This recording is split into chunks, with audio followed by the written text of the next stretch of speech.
ናጂ ባላለው ማር የነበረው ክሩዝ ስቴፕስ ሁለተኛ ደረጃ ትምህርት ቤት ነው። ደስ ብሎኛል በውጤቴ። እኔም ኮርቻለሁ። ቤተሰቦቼ ታኔ ተሰማ ጥሩ ውጤት እንደማመጣ ገምቻለሁ። ሃይስት ይሆናል ብዬ ኤክስፔክት ማድረግ ባልፈልግም ጥሩ እንደሚመጣ ገምቻለሁ። ሀናን በትምህርቷ በጣም ጎበዝ ናት። በጣም በቃ ምን ኮራባት ልጅ ናት። ውጤቱም ያው ምን ጠብቀው ውጤት ነው።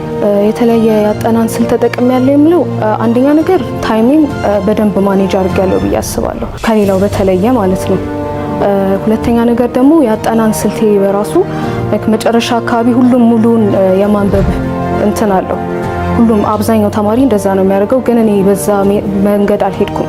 ማለትም ከመጀመሪያው ጀምሮ እያጠናው ሄድኩኝ። ስለዚህ መጨረሻ ላይ ሙሉን አላነበብኩም ማለት ነው። ወደ ሪቪዥን ነው የሄድኩት። የተለየ ያጠናን ዘዴ ይሄኛው ይመስለኛል ከሌሎቹ። በጣም ሰራበት የነበረው ሃይ ስኩል ከ10ኛ ክፍል ጀምሮ ነው። ሶ ላይክ የጠቀመኝ አጠናኒ ከሱ ከ10ኛ ክፍል ጀምሮ የነበረኝ ነው ብዬ ነው ማስበው። ምክንያቱም ታይሚንግ በጣም ላይክ ማኔጅ አድርጌ ነው የምጠቀመው። ላይክ እኔ ማጥናቱ ማንበቡ ላይ ከሱ የተሻለ ጊዜን ማሳልፍበት ነገር ካልሆነ ወደሱ አልሄድም ማለት ነው። ስለዚህ አብዛኛውን ጊዜን ማሳልፈው የነበረው በማንበብ ነው። ያጠናን ስልቴ ላይ ቀድሜ ማንበብ ካስተማሪ እሱ አንድ ማረገው ነገር እሱ ነው። ከድሮም ጀምሮ ማለት ነው ቀድሜ ያነብ ነበር። ብዙ ጥያቄዎችን በደንብ ፕራክቲስ አደረግ ነበር ማለት ነው። 10ኛ ክፍልም 11ኛ ክፍልም እንደዛው ቀድሜ ያነባለሁ እና ደግሞ ላይክ በደንብ ጊዜ ሰጥቼ አነባለሁ ማለት ነው። 12ኛ ክፍል ከገባውን በኋላ እንደዛ ነው። ግን ያኔ ደግሞ ላይክ ብዙ መጽሐፎችም ስለነበሩ ምናምን ከመጀመሪያው ጀምሬ የጨረስኩኝ ሄጄ መጨረሻ ላይ ሁሉንም እንዳላነብ ማለት ነው ሪቫይዝ ብቻ ነው ያደረኩት። የተለየ አጠናን ዘዴ ጥሩ ውጤት እንዳመጣ ይረዳኝ ይሄ ነው ብዬ አስባለሁ። የሷ ውጤት እኛ ተስፋ ማድረግ የጀመርነው 8ኛ ሚኒስትሪ 100% መጥቶ ተሸላሚ ስትሆን ጀምሮ ነው። ከዛ ጊዜ ባለው ጊዜ በደረጃ ነው ተሸላሚ ነው። የደረጃ ተማሪ ነች። በተለይ ውድድሮችም ትሳተፋለች። ለምሳሌ በልደታ ክፍለ ከተማ ክዊን ሆና ነው 2014ን ያጠናቀቀችው። ከዛን ጊዜ ጀምሮ የተለየ ማየው እሱ ነው። ከትምህርቷ ላይ የምትይ ያው ስታጠና በፕሮግራም ነው። ለምንም ነገር እንትናተልን በቃ ትኩረቷ ሙሉ ለሙሉ ወደ ትምህርት ነው። እኔ አሁን ከወቅቱ ካሉት ጋር ሳወዳደራት ሀናን የሶሻል ሚዲያ ላይ ብዙም የተለመደች አይደለችም። በተወሰነ ጊዜ ትምህርታዊና ለትምህርት ጉዳዮች ብቻ በሆነ ትንሽ ትርፍ ጊዜ ይኖራት የራሷ የምትዝናናበት ከተጠቀመች ነው። ማለት ብዙ ሰዓቷን የምታጠፋው በጥናትና በትምህርት ዙሪያው ነው። ከጓደኛ ለምሳሌ ያልሽው እኛ እንኳን በራሱ የሆነ ፕሮግራም የሆነ ቦታ ይዘናት ልንሄድ ጥናት ካለበት የቤት ስራ ካለባት ነው የምትለው። ምክንያቱም ለዛ ነው ቅድሚያ የምሰጠው። ጓደኛው ላይ ትምህርት ቤት ያለው እንጂ ቤት ከመጣች ጓደኞቼ ጋር ሊደላ ከጓደኛ ጋር ላሳለፍ ብላ የምታቃጠለው ሰዓት የላትም። እኔ እስከማውቀው ድረስ እስካለኝ ድረስ ያ ሰዓት ከትምህርት ጋር በተያያዘ ብቻ ነው ጓደኝነቷን የምታሳልፈው። ከትምህርት ቤት ጋር የሚገናኙ ከሆኑ በትምህርት ቤት ኢንፎርሜሽን የምናገኝባቸው እነሱን ጠቀም ነበር እና ሌሎችም ላይክ ዩቲዩብ ምናምን ጠቀማለሁ። ለትምህርት ሲሆን ብቻ ነው። ግን ላይክ አሁን ለምሳሌ ማትሪክስ ሲደርስ በሱ በጣም ዲስትራክትድ እንዳልሆን እሱን ላለመጠቀም ላይክ ያደለትኳቸው አፖች ምናምን አሉ። ስለዚህ በጣም ዲስትራክት ያደርጋል። ግን ላይክ ሰልፍ ኮንትሮል ሰልፍ ዲሲፕሊን ነው የሚያስፈልገው። ይህ ሶሻል ሚዲያ እጠቀማለሁ፣ ግን በጣም በመጠኑ ነው የምጠቀመው ማለት ነው፣ ለትምህርት በሚያግዝ መልኩ። እኔ ወላጆች ጋር እንትን ምለው ትንሽ ምናልባት ወይ ከማየው ከምሰማው ልጆችን ለጥጦ ነገሮች አለመልቀቅ፣ ይሄ በጣም መያዝም ሳይሆን ለጥጦ አለመልቀቅ እና አጠገብ ማድረግ የተሻለ ነው። ይሄ ከራስ ጋር አለ አይደለም። በተለይ ደግሞ በየትኛውም እምነት ይሁን እምነታቸው ጋር አብሮ ቢከታተሏቸው እኔ መልካም ይመስለኛል።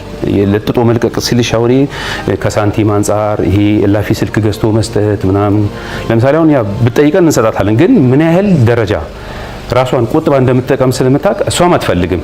ለምሳሌ ምክንያቱም ራሷን ግን አንዳንድ ወላጅ ይህንን ነገር ቢጠነቅ ከራሳቸው ጋር ቢያቀርቡና ያለው ነገር ቢከታተሏቸው መልካም ነው ብዬ አስባለሁ። ውጤት እንደዚህ የሚሆንበት ምክንያት ተማሪው ትኩረት አለመስጠቱ ነው። ትኩረቱን ወደ ትምህርት ቢያደርግ እና ትንሽ ቢጥር በመጣሩ ትንሽ ቢጥር በሚችለው ያክል ለውጥ ይመጣል። በራሱ ቢጥር ማለት ነው። ከሌላ ሰው ከመጠበቅ ከተቆጥቦ በራሱ ቢጥር ገና ካሁኑ ጊዜውን ቢጠቀም ለውጥ መምጣት ይችላል። የተለየ ታለንት ስላለን ምናምን አይደለም የምንሰራው። ጊዜን በመጠቀም በሰልፍ ዲሲፕሊን ጊዜን በመጠቀም የተቻለን ሁሉ በማድረግ ይቻላል መስራት ይቻላል። ሶ በደንብ ፎከስ አድርገው ጊዜያቸውን ተጠቅመው የለፉበትም ስለሆነ የብዙ ዓመት ልፋታቸውም ስለሆነ ፎከስ አድርገው ለዚህ እንዲዘጋጁ መክራቸዋለሁ። ፓሽኔ ባዮሜዲካል ሳይንቲስት መሆን ፈልጋለሁ። ሶ በሱ ስፔሻላይዝ ማድረግ ደግሞ ፈልገው አስ ኤ ፋርማኮሎጂስት ነው።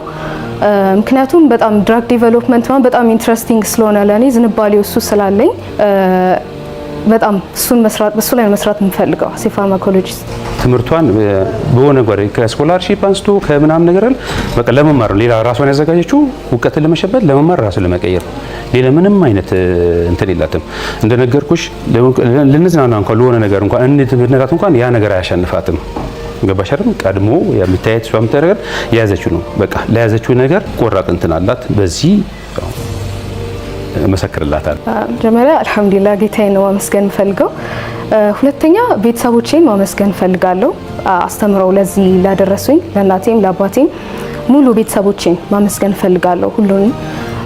ሌላ ደግሞ ትምህርት ቤትም የነበረው ሰፖርት በጣም ትልቅ ነበር። የነሱ ድርሻቸው ሚናቸው በጣም ትልቅ ነበረ። አስተማሪዎቼ በጣም ሰፖርቲቭ ነበሩ። ሁሉም አስተማሪዎች ማለት ይቻላል በጣም ማመስገን ፈልገው ኬሚስትሪ ቲቸር ሚስተር አለማየሁን እና ማስ ቲቸር ሚስተር ልዑል እና እንግሊዝ ቲቸር ሚስተር ባሩባል ዘርዝሬ ያልጨርሳቸውን ግን በጣም ሰፖርቲቭ ነበሩ። የነሱ ድርሻ በጣም ትልቅ ነው በእኔ ውጤት ላይ ሶ የጠቀሙኝ እነሱ ናቸው። ጓደኞቼንም ማመስገን ፈልጋለሁ በዚህ አጋጣሚ።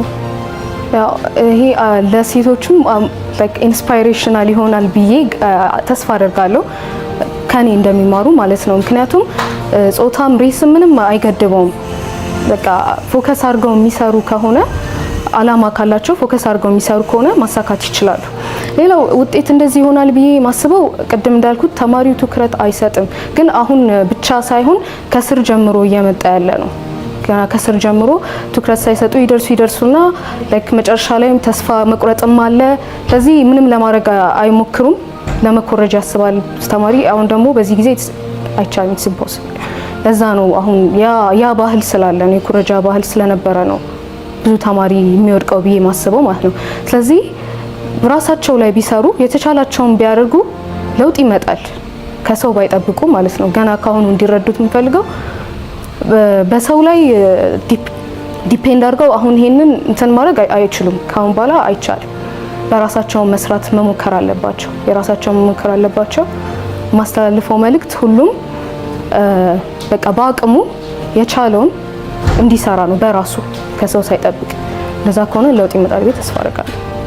ልጄ ሀናን በጣም አኩርተሽኛል። ውጤትሽ በጣም አስደስቶኛል። ደግሞ የምጠብቀው ውጤት ነበረ ብያታለሁ። ደግሞ በቃ ይሄ ውጤት ያንቺ ነው የሚሆነው ብያታለሁ። ጥሩ ውጤት እንደምታመጣ መጀመሪያም ያው እኔ አምኜበታለሁ። ከጥናቷን ጀምሮ ካላት ጥንካሬን ጀምሮ ስላፈራሽን በጣም ደስ ብሎኛል። አመሰግናለሁ። እስከ መጨረሻው አላህ ያማረ ያርግልሽ። በቃ የተሻለ ከዚህም የተሻለ ውጤት እጠብቃለሁ። በሷ ምንም ጥርጥር የለኝም። በጣም ነው የማመሰግነው ትምህርት ቤቷንም መምህራኖቿንም እኛ ወላጆቿንም ጭምር በዚህ አጋጣሚ በቃ ማመስገን አለባት። እሷም የ15 ዓመት ልፋቷ ነው። በቃ ውጤቷ በጣም ደስ ብሎኛል። እኔ በጣም ነው የማመሰግነው።